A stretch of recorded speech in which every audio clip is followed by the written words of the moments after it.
The morning is cool, but it's going to be a hot day. Just like life.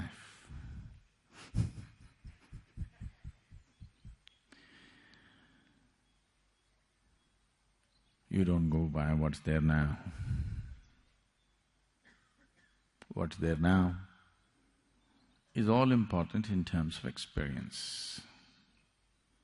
But what's there now is not an indication of what's going to be. Definitely not.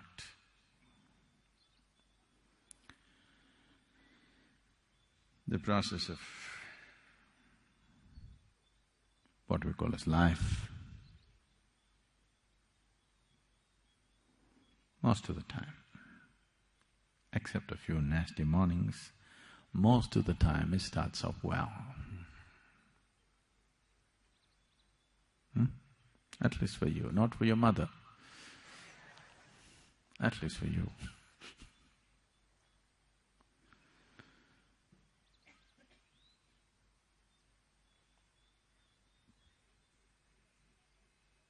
Not that everybody's life something wrong has to happen.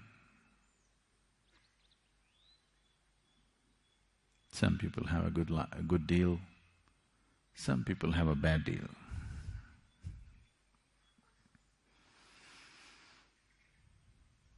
With the family, money, careers, business, partners that you choose, children that you bear, and various other social, financial, emotional situations. Some people have a good deal, some people have a bad deal.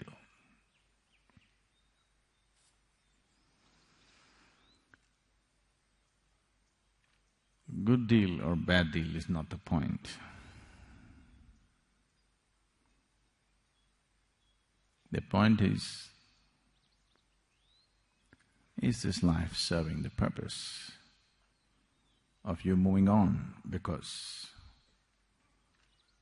no matter how much you try to settle yourself into the comfort of what is there right now, there is something within you longing to be something more.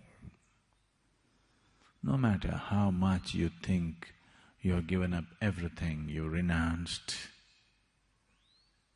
or you become lethargic enough to live in a limbo, something within you wants to be a little more, and something, whatever you know best.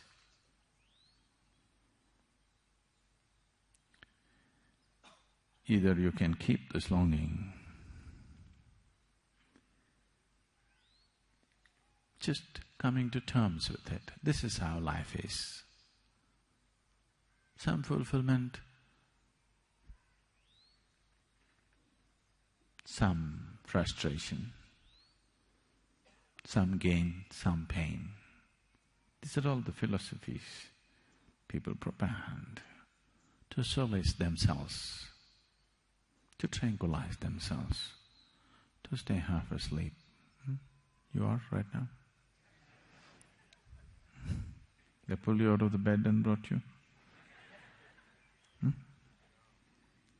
Even if they're beating the drum,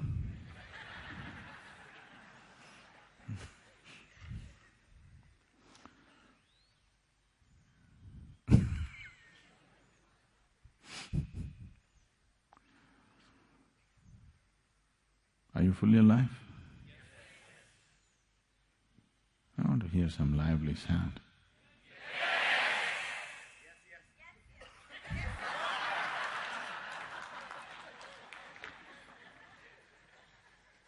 So whenever I ask you, are you on? You say,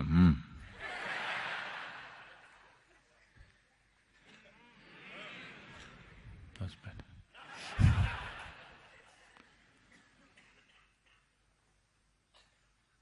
So,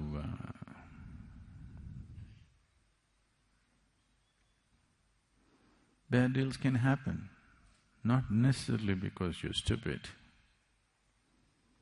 not necessarily because you do something wrong. Bad deals can just happen. It can just happen, you know. A leg can break, a tooth can fall off, head can crack. Somebody dear to you may fall dead tomorrow morning. Bad deals can happen just like that, not because of a mistake, not because of something, it can just happen. It's happening to somebody every day.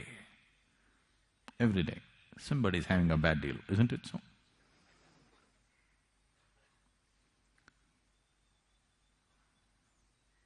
Even if you try to do something very good, even then bad deals can happen.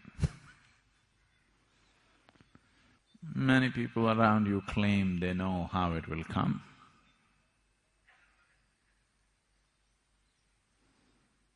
They wrote it on a paper, they gave you that horoscope.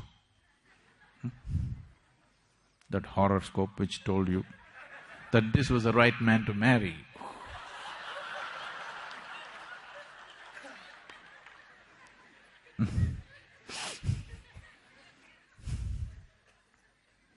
And in how many ways you discovered? How many ways?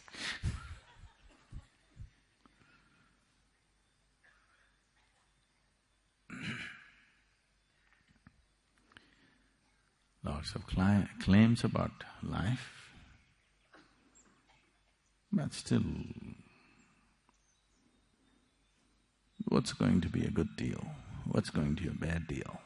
In the world outside, you do not know. Isn't it so? You know for sure?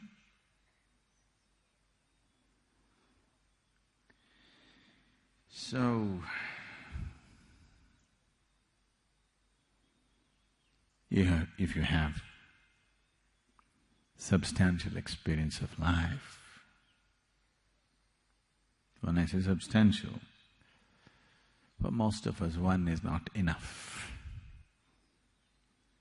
When we are reminded that there has been a substantial experience of life, going through the same game over and over and over again, then you will not long for immortality. You will want to see what's beyond life. Oh, is this because there's something wrong with life? No, nothing wrong with it. It's just that it's limited.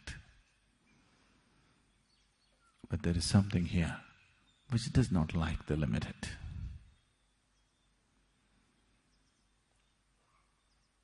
There is something here which does not like boundaries.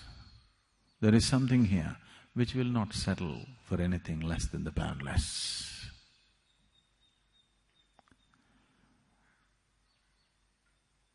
In the evolutionary process, you can see from a single-celled animal to all that has happened now, from that single-celled animal to who you are right now. All that's been happening is to somehow bring a larger slice of life into your experience. That's all that's happened. Became little more capable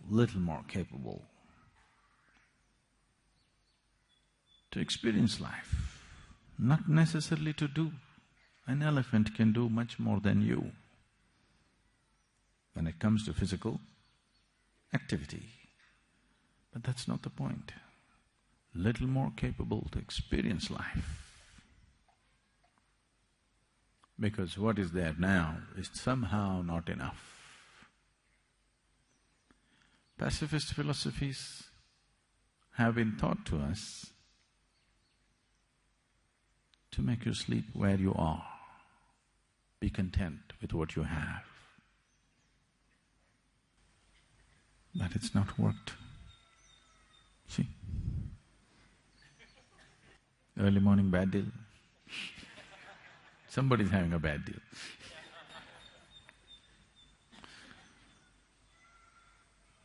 See? Somebody's sure having a bad deal.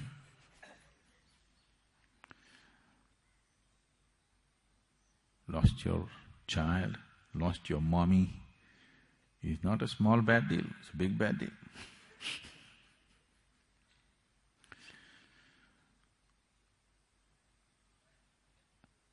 But how we experience the process of life is now, for the first time as a human being, it's in our hands. Never before it was in our hands. In the process of evolution, all these millions of life forms that this might have gone through, in none of those forms we had the freedom to choose our experience. Even now, we don't have absolute choice to choose our situations, but we have been given the freedom to choose our experience. Whatever kind of deal, the inner deal, we can strike a good deal, a fabulous deal, whatever may be the outside deal. This one huge step of consciousness sets a human being apart. No other animal is able to determine the nature of his experience. The outside situations are good, they're fine. If they're not good, they're gone. But this one is capable of having an inner situation the way he wants it, no matter what may be happening around him.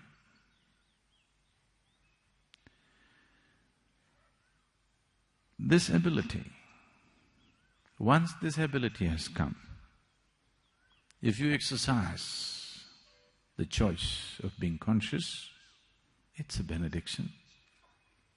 If you do not, it is magnified misery compared to any other creature on the planet. No other creature on this planet suffers the way a human being suffers, isn't it so?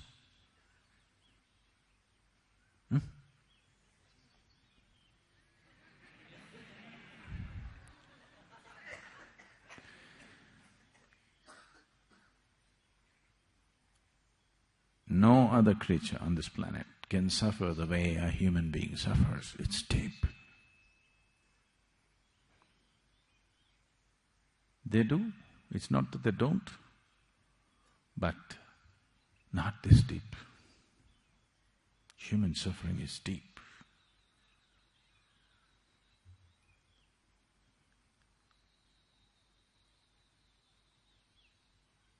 This suffering is as deep as it is. Not because life is suffering. A lot of people have come to this. So if life becomes very sweet and beautiful within you, the experience of life, the more blissful it becomes, more the longing for transcendence. People are always thinking, the suffering will seek. No. Those who are suffering, if you dangle a little bit of pleasure here, they will run after that. It's only one who is absolutely blissful, who will go straight in the path because nothing bothers him, nothing interests him. He's already in the most pleasant way a human being can be. Now he wants to go beyond, nothing else. Somebody who is suffering today, they say today, Sadhguru, I want mukti. Their idea of mukti is freedom from suffering. No. Mukti is not freedom from suffering. You cannot even seek liberation if you're in some state of suffering. If you're suffering, all you will see, all you will seek is the sweetness of pleasure and happiness, nothing more. Because people went on talking about or lived their life and made their lives an absolute suffering, that is why this whole idea of heaven. Heaven is a bloody perverted place. For sure, isn't it? No? You heard some stories about heaven, how it is? You have or no? It's a bloody perverted place, there's no question about it. No sensible human being would ever want to go there. But the whole world, at least a large part of the world, is aspiring to go there. That's their idea of ultimate, unfortunately. Exaggerated quantities of pleasure. You should try it here, you'll get sick of it in no time. Because always it's been rationed. Pleasure has always been rationed to people. They think larger quantities is going to be better. Have a large quantity of pleasure and see, you will get sick of it. Because pleasure is just a poor substitute for joy and blissfulness. And this whole game of good deal, bad deal goes beyond life. Hell and heaven is just good deal and bad deal. Even when the deal is good, you can still suffer, isn't it so? Are you not capable?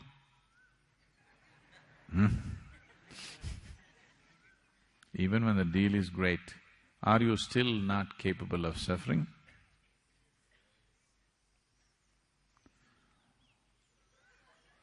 So if I export you to heaven,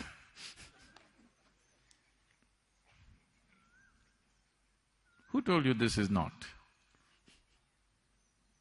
Who told you this is not heaven? How do you know?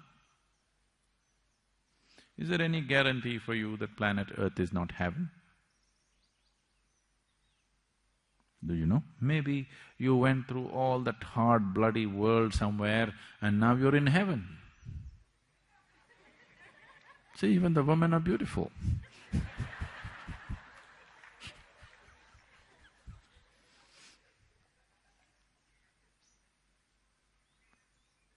It could be heaven.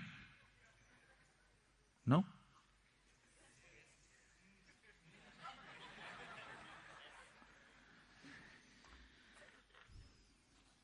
So if you land up in another place, it's not going to be any better. This silly idea they have sold for a few thousand years, it beats me. The power of marketing.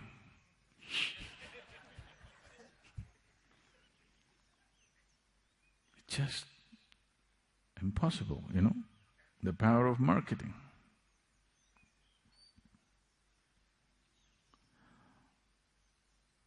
Even a school-going child knows your physical body seeks oxygen, not carbon dioxide. Even a school-going child knows this. But see, they can pump carbon dioxide into a bottle and make you believe that's the best thing to drink on the planet.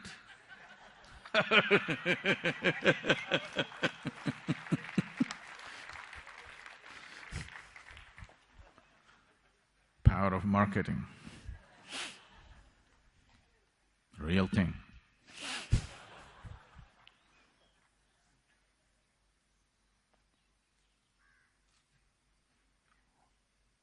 It is only the Indian farmers who found out the real purpose of these drinks, because they started using it on the plants. Plants like carbon dioxide.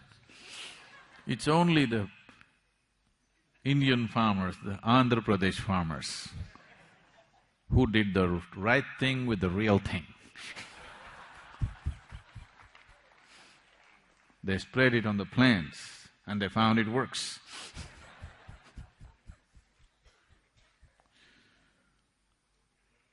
So, what can be sold to you if the marketing machinery is strong enough? Just anything can be sold to you.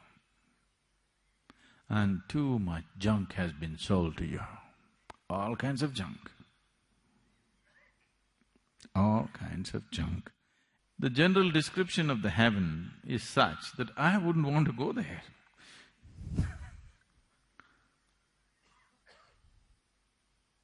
You want?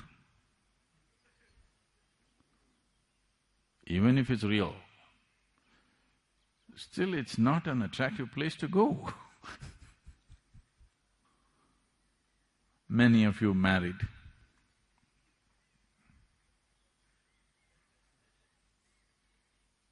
"12 wives, you want?"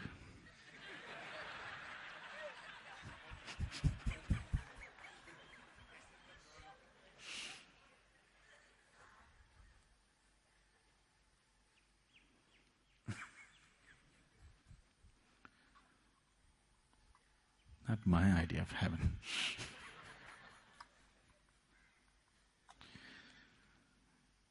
So, definitely, this was concocted in a truly perverted man's mind.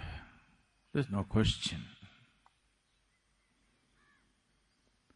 Somebody who is deprived, suppressed and perverted in his head, only such a man could devise heaven. And unfortunately, uniformly across the world, the general description of the heaven just about amounts to the same things. The numbers vary, of course, depending upon the female population who make it to heaven. But about the same things. So the most perverted in any population, they are the people who thought this up. And because the perversion, when you're perverted, it gives you a tremendous sense of energy, always. See, if the policeman had as much energy as the criminal, there would be no crime. Policeman wants to go home and sleep, but the criminal is wide awake. Any kind of deviation from normal course of life process gives you an exaggerated sense of energy always. You become fanatical about something. You will see, you will have an exaggerated sense of energy.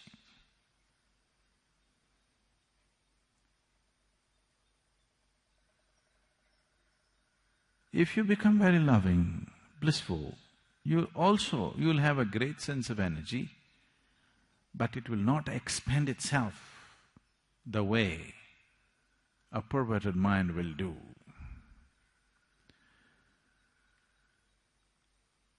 And these people with great energy, and they went about selling it. You sell the same product to the whole population, you never deliver it. This is great. This is like, once in a way, I think it's making everywhere. In Tamil Nadu, this is making rounds. Somebody comes up with $1 million currency note. You heard of these things in Chennai? Chennai people have a fascination for this. Somebody says, there is actually a $1 million note with this man. It is certified by the United States government and he is willing to give it for a discount. Because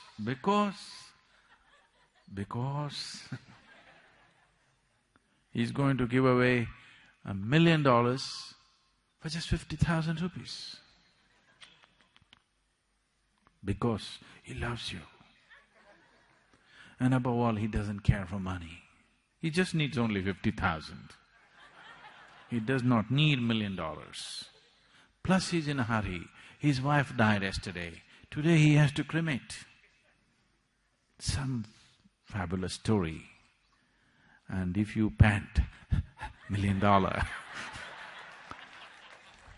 nothing, no great loss will happen, you'll just lose 50,000, that's all. After all, you must take that much risk in life, isn't it?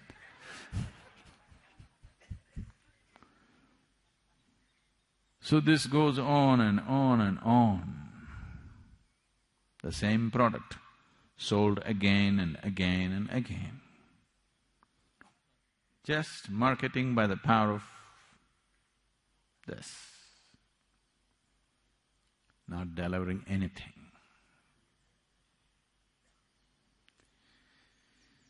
So you know all the… the Madoff job. You don't know the Madoff job? No? Okay. I won't go into the financial con jobs of recent times. Simple thing, keep a cycle going. As long as the cycle is going on, great businesses can be run without doing anything as such. Collect money from 100 people, only 10 people are due to be paid today. Pay these 10 people, what's the problem? The cycle gets bigger and bigger and bigger. Collect money from 1,000 people and pay these 100 people, what is the problem? You don't have to do any business. You can just keep it going like this. One day you'll have a can in your hand. That day is not very far away for you. When death confronts you, you will see your can is empty. Nothing. Empty stories, all will evaporate. All stories, all gossip, all rumors that you heard about hell and heaven and God sitting there and welcoming you, all the damn stories will evaporate if death confronts you. You will be freaky, shit scared. No? Because this is just a convenience. It's just a convenience to believe that, this is a very beautiful thing. All the Hindus go straight to heaven.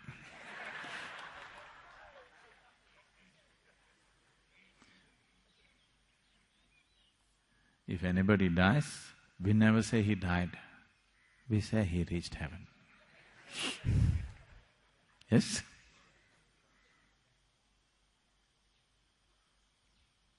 This is because everybody makes it to heaven, because that's just another place like this. So, here we never considered going to heaven as a big thing. I said if you become free from the process of heaven and hell, only then it's a big thing. Going to heaven is not a big thing. If you're born in India, you go straight to heaven.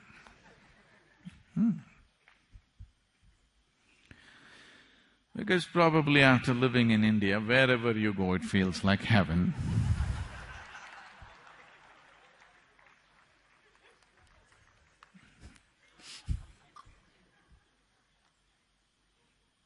A lot of people are living in such conditions that wherever you send them, they'll think it's heaven.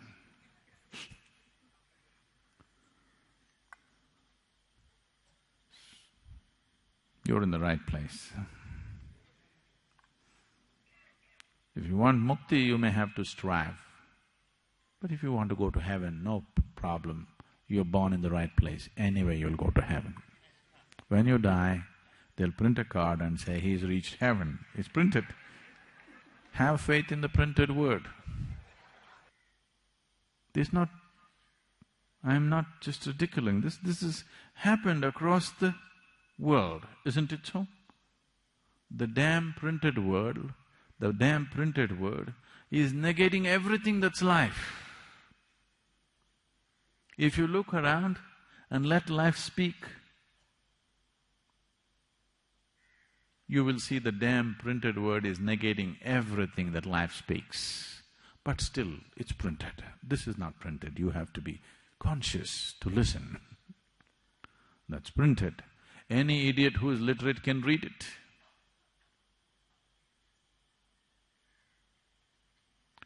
Literacy doesn't take intelligence, isn't it? Does it?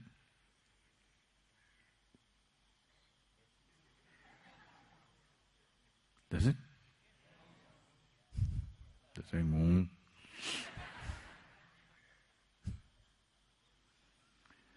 Literacy doesn't take intelligence. If you're born in a certain society, you become literate, isn't it? Every idiot becomes literate if you're born in a certain society where there is certain apparatus of education. And every fool can read this stuff, the printed word, which somebody says is sacred. It goes against life, it doesn't matter. It makes people fearful, guilty and confused. It doesn't matter. Only because it's so great, it can confuse a great mind like you. Isn't it?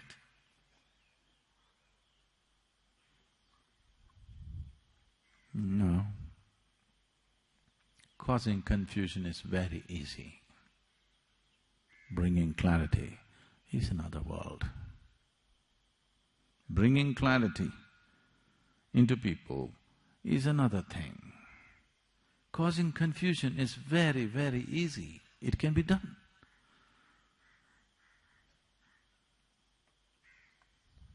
You just go up to somebody, say, do you see the tree, how blue it is? Say, what? What, don't you see? It's blue and don't you see the pink fruits?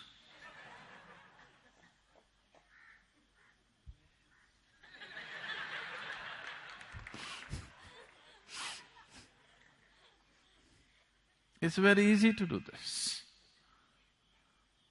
They've been doing it for thousands of years. See, if somebody said, this is a place of God, they should have demanded, put your life down here. They're asking only for 2 rupees.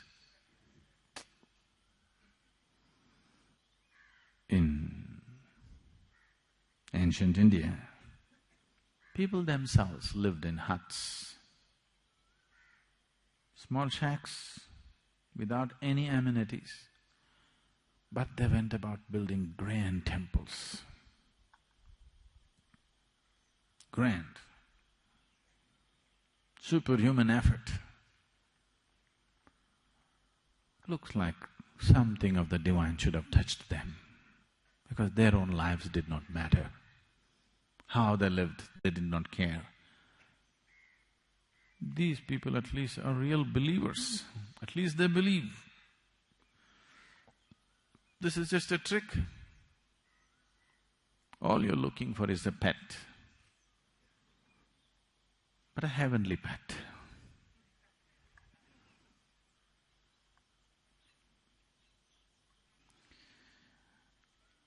It is not that there is no meaning to this, it is not that there is no basis to this. It is just that the way it is done If these devices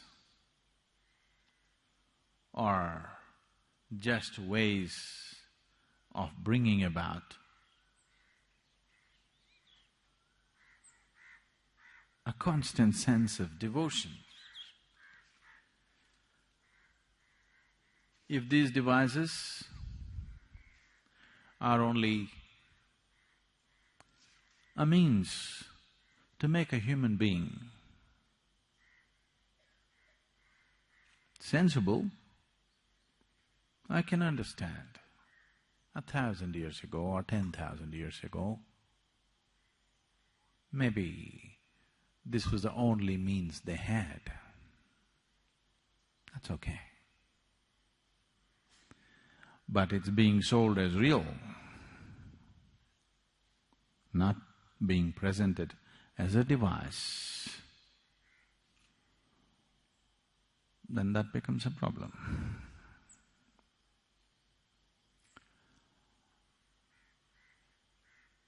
So what is this whole search?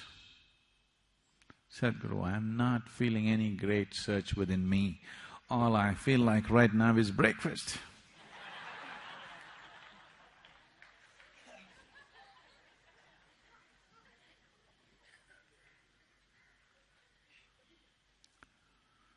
Yes.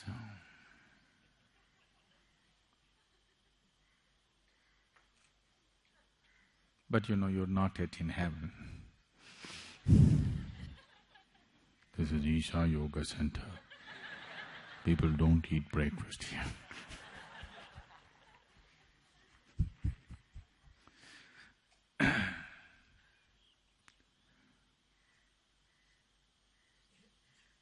Why can't we just enjoy the mundane? In every little thing, why can't we find pleasure and joy and just do it? You must do that. If you cannot even do that, you're no good. You're no good for anything. If you cannot enjoy the sunrise, if you cannot enjoy the breakfast that you eat, if you cannot enjoy the air that you breathe, if you cannot enjoy the earth that you walk upon, you're simply no good for anything, because even birds and animals are doing it. Yes? So, if you're not even able to do that, this is sub-animal state. I believe that many of you managed to do that. So we are saying, what is the next possibility? Because there is something within you which longs. Either you put the longing to a little bit of sleep with too much breakfast, or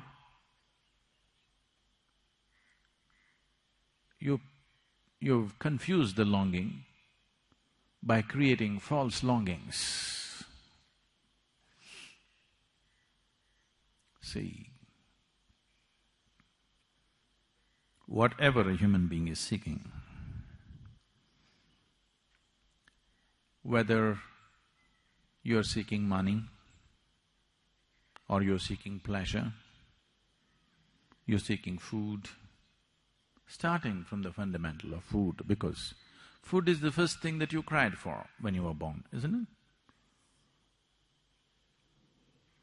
See, that child you heard some time ago, he's been brainwashed, conditioned.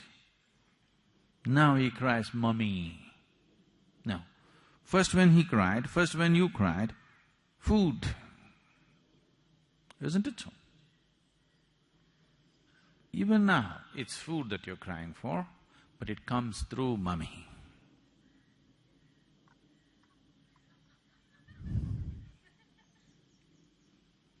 So starting from this fundamental longing for food, what is the longing for food? One thing is the physical hunger, nourishment, but beyond hunger also you're eating, isn't it? I can see.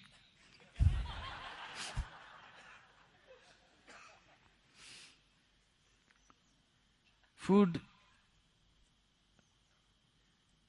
ingestion, digestion, assimilation is a way of taking something which is not a part of you and making it a part of you. If it happens on the lowest level, we call it food. If it happens on the highest level, we call it yoga. Yoga means union. In between there are many ways. Sexuality, ambition, this one, that one, a million other ways. But the longing is for unity. Somewhere there is a longing to include something and become little larger than who you are right now. Starts with that fundamental cry of a child just born, which is just basic about food, then various types of cries will happen along the way. All these cries are confusing the fundamental longing to include, the essential longing. Hello? The essential longing is to include. By eating, by possessing, by conquering. These are all the crude ways of doing it. But the same longing, singular longing, right through your life. Please see, from the moment you were born, you're still crying for the same thing. You want to include something more as a part of yourself. All I'm telling you is, don't go by installments. Nobody ever does it that way. You cannot count. I think we can do it. We have 2 full days. All of you can start counting right now. 1, 2, 3, 4. I'm sure by Sunday evening we would have reached infinite if we do it incessantly. No? 2 days, non-stop counting, 48 hours. I think we can make it. Oh, you are a problem.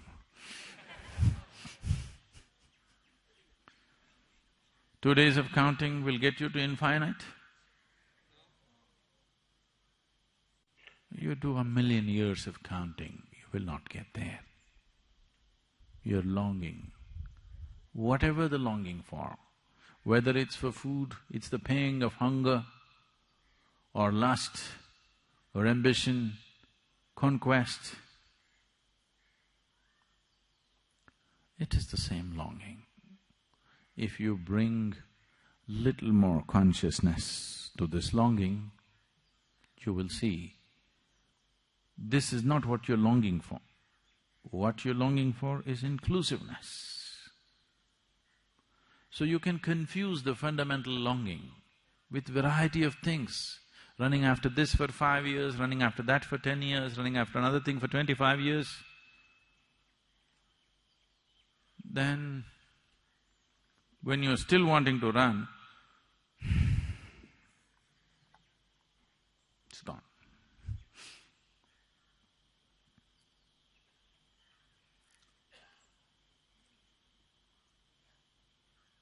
A 94-year-old man in Kentucky. You know what's Kentucky? These are people who breed horses.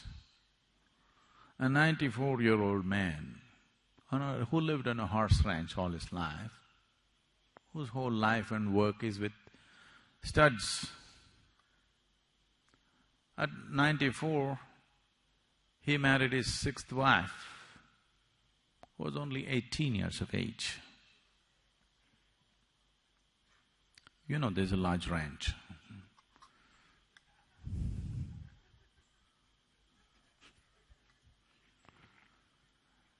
So,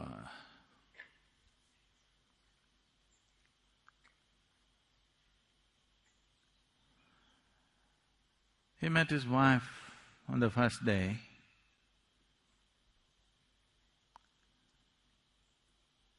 and then he asked her, "See, do you know what we are supposed to do?" Just like Adam. "Did you talk to your mother? Did she tell you some facts about life?" She said, "No, I did not speak to my mother. I do not know any facts about life." Then he said, "I think I know, but I have forgotten."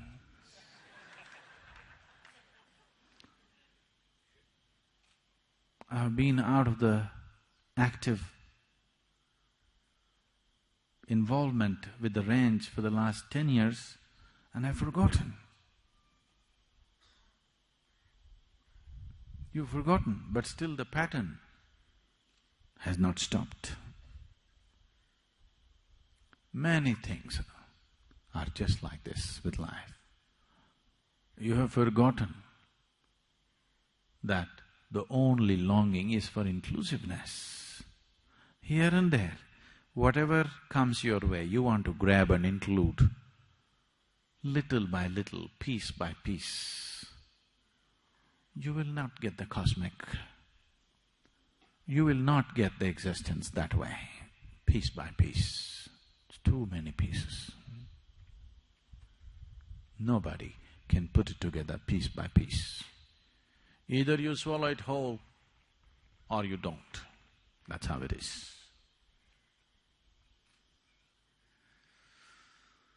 As I told you yesterday,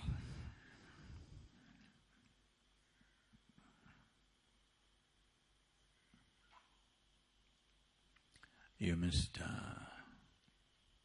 every step you take, every breath you take, I want you to see that whatever you're in touch with now, this planet, the air that you breathe, the sky, the mountain, everything, if you're willing to look at it in a certain way, is overwhelming. If you're willing to see that you as a person, though you can walk, talk, do this, that, you're still not grasped any one of them. You don't know. The blades of grass here may be laughing at your ignorance. They are actually. Do you hear? I want you to hear.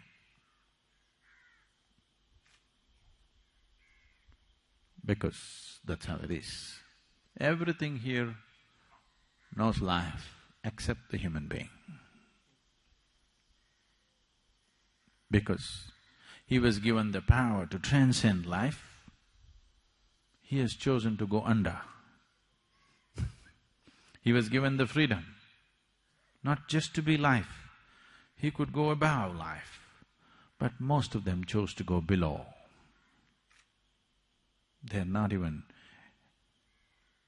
enjoying life as a tree is enjoying life. It only suffers if it has a bad deal.